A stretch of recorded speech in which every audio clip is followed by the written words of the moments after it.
update to everyone. Today we're gonna present an infographic that talks about the Rizal Law, or known as the Republic Act 1425, a course about Jose Rizal offered in the Philippines institutions that is proposed by Claro M. Recto and Jose P. Laurel. What is Republic Act 1425?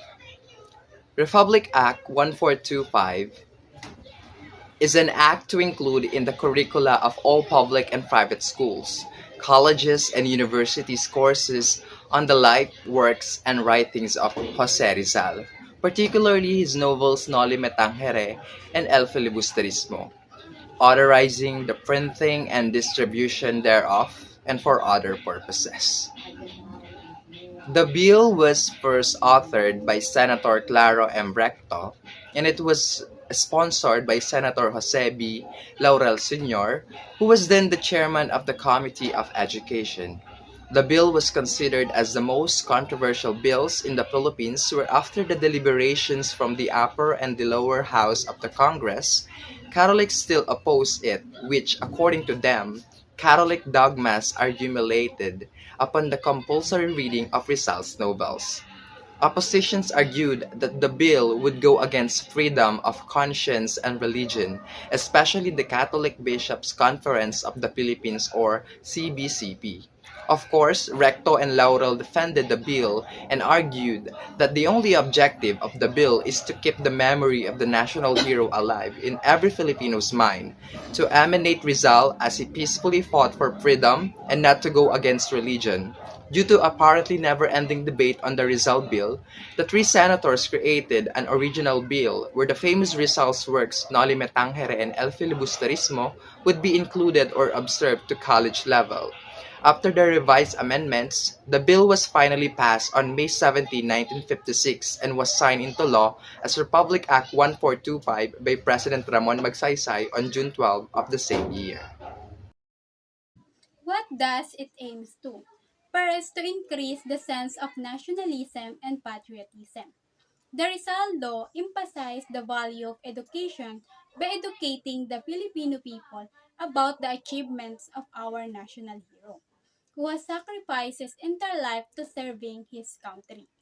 The study of Jose Rizal's life and works through a variety of social scientific disciplines is taught to the Filipino as a great experience.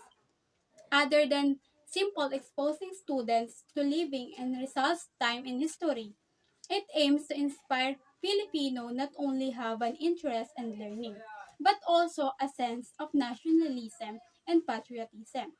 The Rizal Law is very successful in promoting patriotism among Filipinos since it encourages us to become a better citizen. Second is to recognize the relevance and contribution of Rizal's life values to present conditions. The principles and lessons of Rizal can also be applied to the situation and problems that are currently exist in our society and can develop an appreciation and deeper understanding about the Rizal fought and dead for. As a young adult who have been given the responsibility of governing our country's future, we have the obligation to be a better version of ourselves and inspire others like Rizal. Most people asking why it is important to study Rizal's life when all he did was writing. And his novel No Limitangere and El Filibusterismo show the true injustice and violence of the Spaniard towards the Filipino people. He inspired his countrymen to rise up and fight and defend their rights. Rizal was once inspired his generation and stated that the country's youth are its future. They may learn a lot from Rizal's life, including the importance of being aware of what is happening in our nation and refusing to keep accepting the injustice we face today.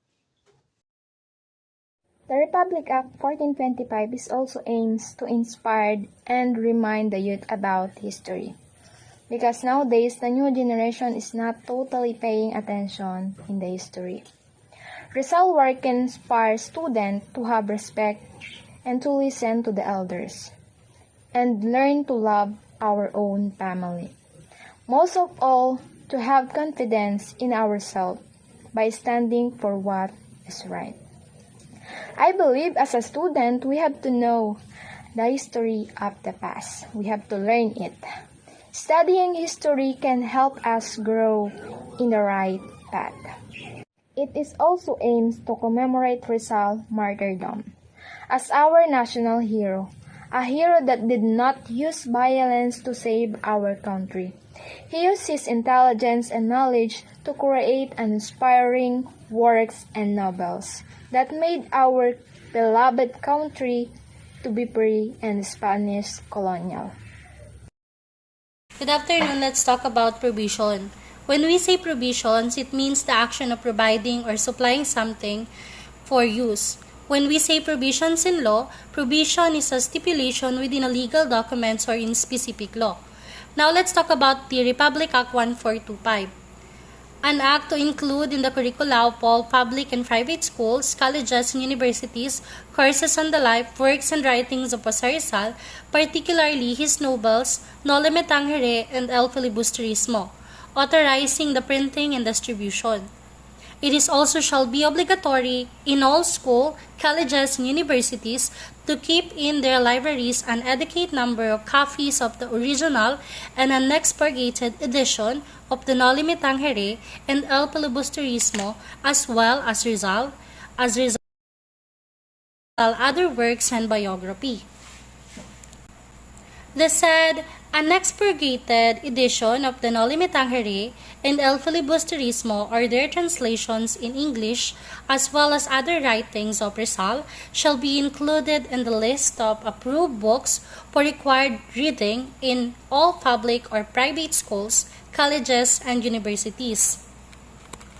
The Board of National Education shall determine the adequacy of the number of books depending upon the enrollment of the schools, college, or university. Senator Recto brought the bill to the Senate, and Senator Jose P. Laurel, who was then the chairman of the Committee on Education, sponsored the bill that consequently led to exchange the arguments from the Congress. The bill was heavily opposed by three senators, namely Senator Francisco Rodrigo, who was former Catholic Action President, Senator Mariano Cuenco, and Senator Decoroso Rosales, who was the brother of Julio Rosales, the Archbishop, and a lot other oppositor. They argued that the bill would go against freedom of conscience and religion. The CBCP submitted a pastoral letter to which according Rizal violated the canon law. And a lot more arguments until June 12, 1956, it has been already approved and published in the official gazettes. That's all. Thank you so much. Sum of 300,000 pesos is hereby authorized to be appropriated of any fund of the otherwise appropriated in the national treasury carry out the purpose of this act. 300,000 pesos was allotted fund for the implementation of act. The Rizal law shows significance to education by educating the Filipino about the life and work of our national hero who dedicates his whole life to our country. It introduces the Filipino to the beauty of studying Jose Rizal's life and work through the various social science and disciplines. It is transliterated version of this composition, cheap, popular editions, and costless. The Board of National Education shall cause the translation of Jose Rizal's No Limit Tangere and El Filibusterismo as well as other writings of Jose Rizal into English, Tagalog, and the principal Philippines dialects, print them in low-cost popular editions, and distribute them free to charge those who wish to read them throughout the Purok organizations and barrio councils.